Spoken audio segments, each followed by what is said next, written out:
What is going on, everyone? Misha Wilson here, coming at you for another episode of Marketing with Misha. Today I'm going to share with you one of the most critical distinctions when it comes to the mindset game to allow you to have more possibilities, more opportunities, and at the end of the day, more success, and one brutal trap that so many people fall prey to, which limits their success, limits their opportunity, and at the end of the day, hinders progress. Now, as always, if this is your first Facebook Live or video, my name's Misha Wilson. I've done over $10 million in total sales online. And today, once again, I want to share with you one of the things that allowed me over the course of the year to take more opportunities, take more smart, calculated risks, and as a result, produce bigger, better, and stronger results. So with that said, let's go ahead and dive right in. Welcome to the Misha Wilson Show, where we show you how to create massive success online so you can enjoy the lifestyle of your wildest dreams. So today I want to talk about the difference and distinction between an answer and a question, and not in the obvious way, but more specifically how it can either help or hurt your success in a trap that people go ahead and fall into. So to kind of back out of this thing, to start kind of with a 30,000 foot view look at the content that I'm going to be talking about, I want to talk about why people tend to knee jerk, find an answer and latch onto an answer. And it all comes down to literally one of, if not the single most strong desire of human beings. That is the desire for certainty. The desire to feel certain, the desire to feel safe. Safety and certainty are very closely correlated.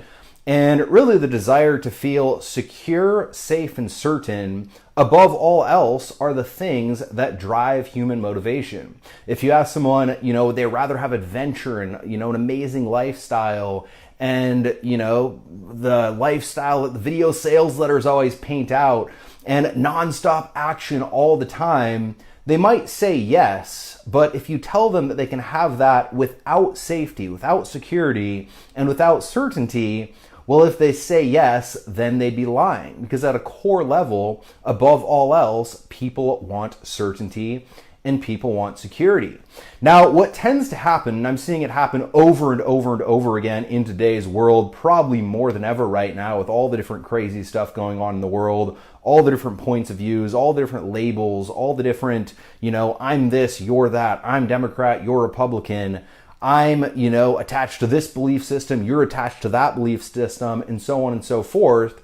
What tends to happen more than ever is people have a strong desire to very quickly latch on to an answer, a knee-jerk answer when a question or when a problem or when a situation arises that really more than anything, instead of needing an answer, needs a better, higher quality and higher impact question to help you get to the opportunities that you can go ahead and get to.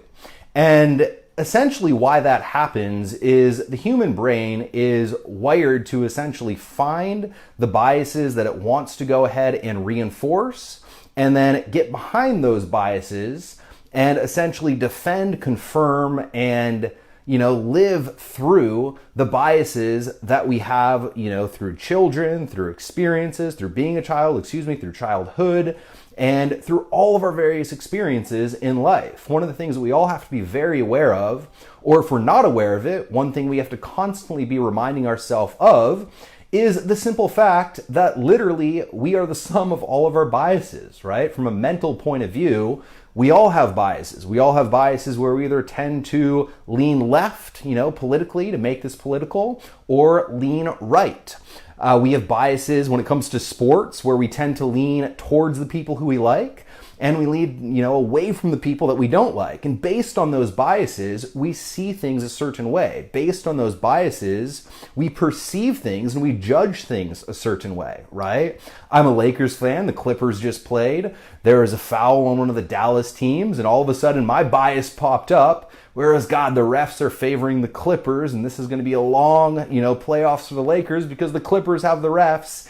And there's probably some truth to it, not in Clippers having the refs, but in that specific call. But the reason why I saw it that way so strongly was based on my bias. Now, I'm not saying that you shouldn't have biases. I'm not saying that, you're not going to have biases or be able to have biases, because the truth of the matter is that, through so much conditioning that we've gone through in our entire lives, it's extremely hard to not have biases. But the most important thing, if you want to have success, if you want to live a good life, if you want to be happy, and if you want to not fall prey to kind of the herd mentality that you see so many people fall, into the trap of, is to firstly be aware of our biases, be aware of, the different tendencies that we have, be aware of the different angles and places where we tend to lean, be aware of the different, beliefs and ideas and potential beliefs that we usually look to confirm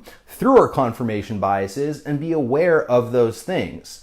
And when we are aware of those things, be aware that when we immediately confirm, when we immediately jump on the train wagon of the confirmation bias, when we immediately jump on, that thing that everyone else is saying, right? If you're a Democrat, I don't even like to bring up his name, but Trump's the devil, right? If you're a Republican, Joe Biden's the devil, and so on and so forth. The minute you jump in to that bias, and let's just forget that I brought up politics altogether, because I generally don't follow politics. It's just the best example of this. What we do is we immediately come to an answer. We immediately essentially, become very clear and very certain that the thing that we have concluded, the topic, the point of view, the stance that we have come to the conclusion of is the answer for the question, the situation, the problem, the thing that we might be talking about, right? Who should be president, as an example, to bring it back to politics.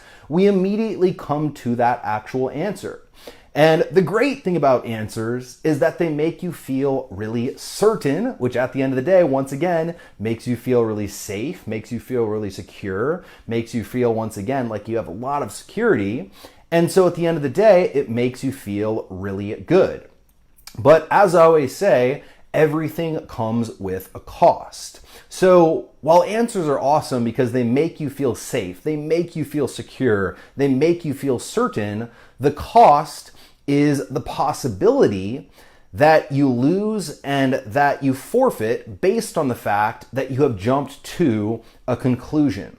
All right, the costs are all of the various opportunities to see things through a slightly different lens. And I know some people are going to watch this and say, yeah, but the other lens is wrong. And yeah, but the other point of view is stupid. And yeah, but the other, XYZ is dumb. And yeah, but he's stupid and she's the best. And Trump's the devil and Joe Biden's the devil, and so on and so forth. But what we have to understand is usually when we come from those places, we are coming from a place of a confirmation bias to begin with. And the minute we are so certain and absolutely 100% positive of that thing, we lose out on the possibility and opportunity that any other perspective, any other point of view, any other, just thought could potentially be even slightly correct. All right.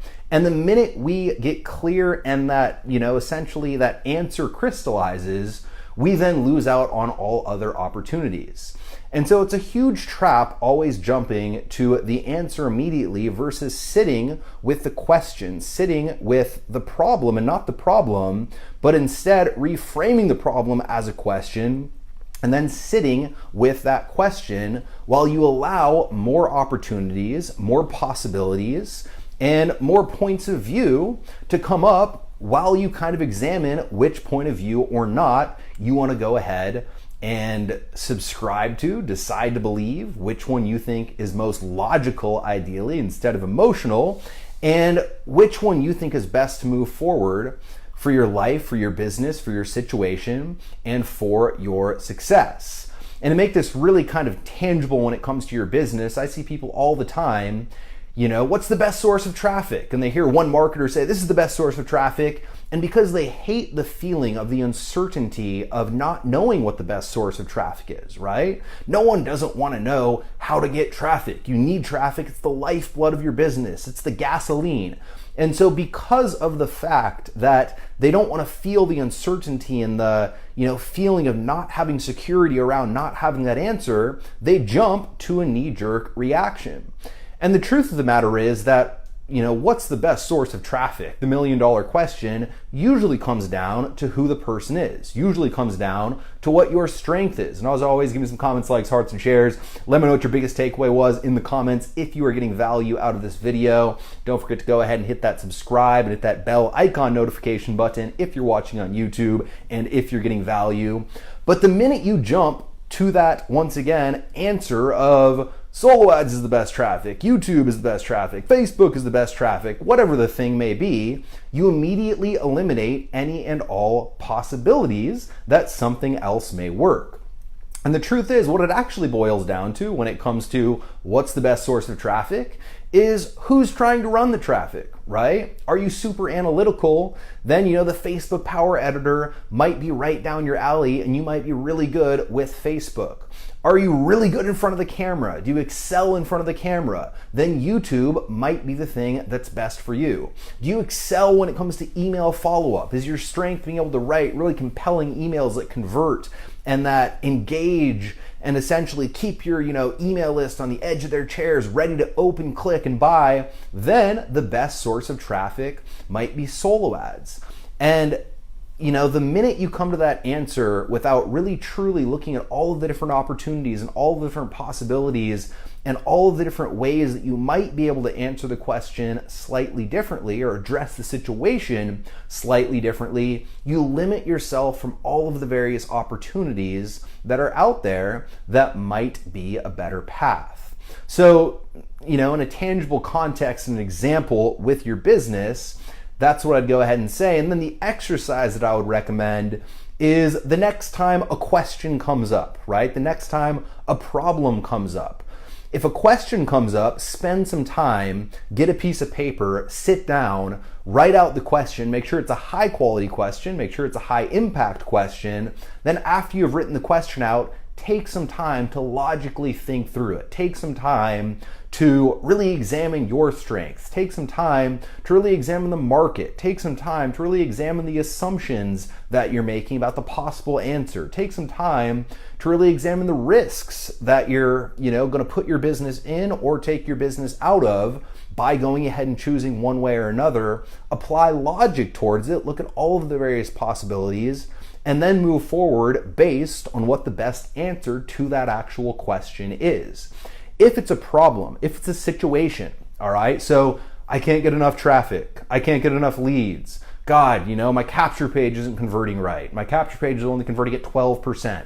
That is a statement and that is a problem. And the first thing you have to do is you have to reframe that statement and reframe that problem as an actual question. So how might I get higher quality traffic to my landing page? How might I get, my landing page conversion rate up from 12% to 24% so that I can have, 2 times the sales on the back end? How might I increase my sales conversion rate as an affiliate marketer if you're generating leads but not making sales? So reframe the problem, reframe the situation as a question, and then instead of jumping to an actual conclusion, instead of jumping to an answer to feel secure, instead of jumping, to the confirmation bias of what you've heard someone else say, and because someone else has said it's the right thing, and because, the person who said it is successful, it's going to also work for you, spend some time to sit down and get a piece of paper and look at the different, solutions, look at the different opportunities, look at the different possibilities, and examine what the actual best path forward is. Examine what the assumptions are you're making and examine what the risks are associated with the various possible, opportunities, paths, directions that you're looking at going down. Because at the end of the day, I believe it was Charlie Munger who said that smart people have great answers and geniuses have great questions. if you have the right question, if you have the right, instead of problem, instead of situation, if you have the right high impact question, if you spend the time thinking on that question without jumping towards an answer. My mentor Keith Cunningham says the quality of your life will be determined by how long you can sit in a state of uncertainty without having your question answered and without jumping to an answer in the need of certainty.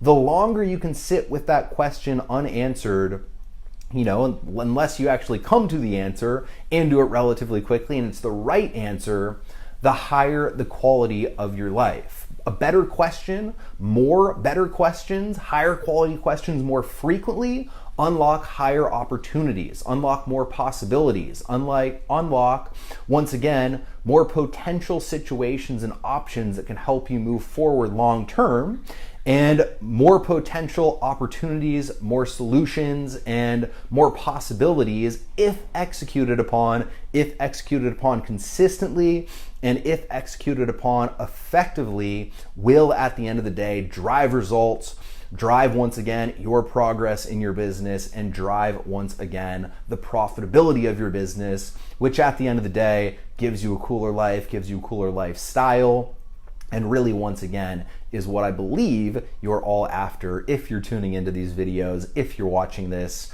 and if you're consistently trying but not succeeding yet with your online business. Once again, look at the various answers you're jumping to. Look at the various confirmation biases you have. Look at the various, knee-jerk reactions when it comes to the answers that we're jumping to that are maybe costing us possibilities and opportunities elsewhere.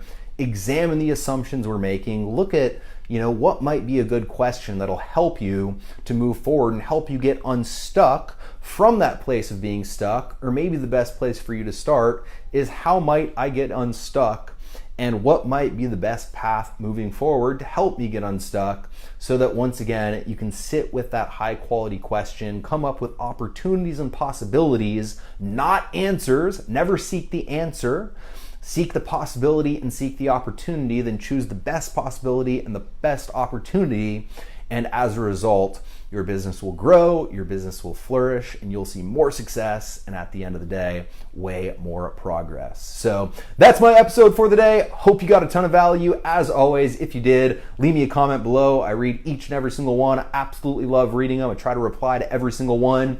If you guys got value, don't forget to go ahead and hit that bell icon notification button, hit that subscribe button as well, and be sure to go ahead and get subscribed, because we actually run specific ads to our subscribers on YouTube, where we actually go ahead and run ads giving away some of our best products, best solutions, and best services 100% free. But you're only going to see those ads if you're a subscriber. You're only going to get the goods if you're a subscriber. And once again, with the goods, you'll have more possibilities, more opportunities, and at the end of the day, a bigger, better chance to grow your business. As always, hope you got a ton of value, and I will see you in the next episode.